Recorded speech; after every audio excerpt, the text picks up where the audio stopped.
All you Americans who've been following the Islamization of Europe from afar with horrified incredulity, if any of you are still nursing the cozy illusion that it could never happen in your country, it's time to wake up and rub those sleepy eyes, because the moment of truth has arrived. In case you haven't heard, there's a plan afoot to build a 13-story Islamic center and mosque a few yards from Ground Zero in New York.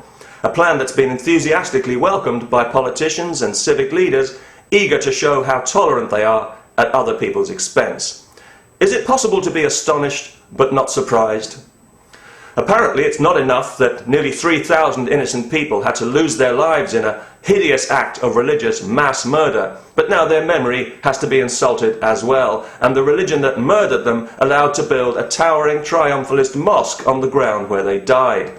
Is America losing its mind? It says a lot about the people behind this scheme that they had the bad taste even to propose building a mosque in such a place. But to describe it as they have, as a tribute to the victims, is beyond bad taste and shows a profound contempt for those who died. It would be hard to imagine a more provocative gesture short of standing on their graves and burning the American flag. Yet how typical of Islam, with its own hair-trigger sensitivity to the slightest imagined insult, to do something so arrogant and so insensitive. It's going to cost $100 million to build this thing, but nobody's prepared to say where the money's coming from. We do know that the Saudis fund a lot of mosque building in the West when they're not busy trying to stamp out free speech at the United Nations or telling Fox News what to broadcast, so I guess we'll all be paying for it every time we start the car. You know, it seems to me a much more appropriate place for a mosque in New York would be the United Nations building itself, because that organisation has become so Islamo-friendly in recent years that frankly I'm surprised it doesn't already have a minaret. You know, I'm not even American, but it makes me sick to my stomach to think that Islam is going to be allowed anywhere near Ground Zero. Because 9/11 could never have happened if not for Islam and its teachings and its doctrine of jihad and its false promise of an impossible afterlife, without which none of those gullible lunatics would have been persuaded to carry out such an insane act. And also because it wasn't just an attack on America, but on all of us in the civilized world, as were the bombings in London, in Madrid, in Bali, the shootings in Mumbai, and everywhere else that the religion of peace decides it doesn't like the way people do things. Any religion that endorses violence is incapable of delivering spiritual enlightenment. How obvious does that have to be? And it has no right even to call itself a religion. Without the shield of religion to hide behind, Islam would be banned in the civilized world as a political ideology of hate, and we have no obligation to make allowances for it any more than we do for Nazism.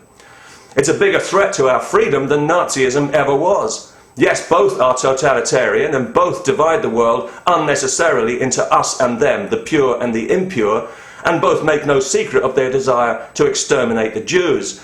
But we were all more or less on the same side against the Nazis, whereas the Islamo-Nazis have got plenty of friends among people in the West who ought to know better. American politicians now regularly make the kind of dimmy noises about diversity as an excuse for Islamization, the same kind of thing that we've become so depressingly familiar with in Europe.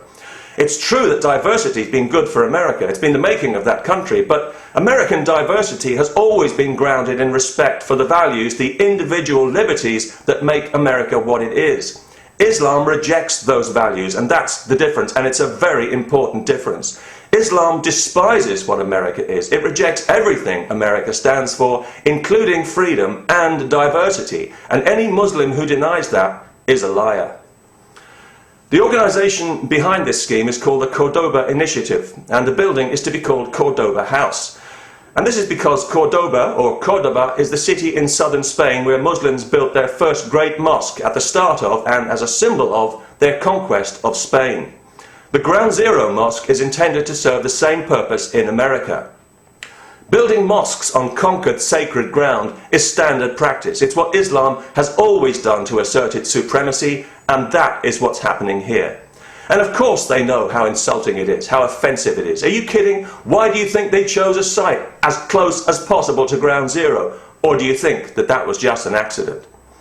And they also know that once it's built, it'll be there forever, as a permanent affront to all Americans, gloating in triumph and a major bridgehead in the ongoing stealth jihad. That's how the Muslim world will see it, and that's how they'll be encouraged to see it. And to be fair to them, that's exactly what it will be, confirming what they've always suspected, that America is a soft country, a decadent country, crippled by political correctness, confused and guilt-ridden, with no backbone and no pride.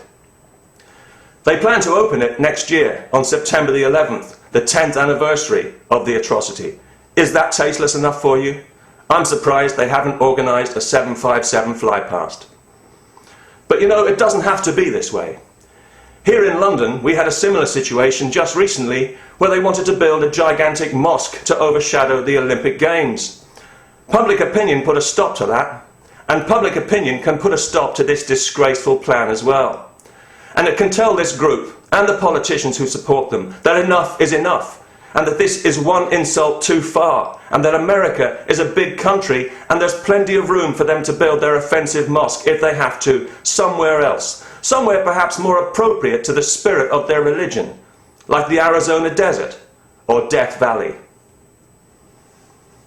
Peace, and God bless the kuffar.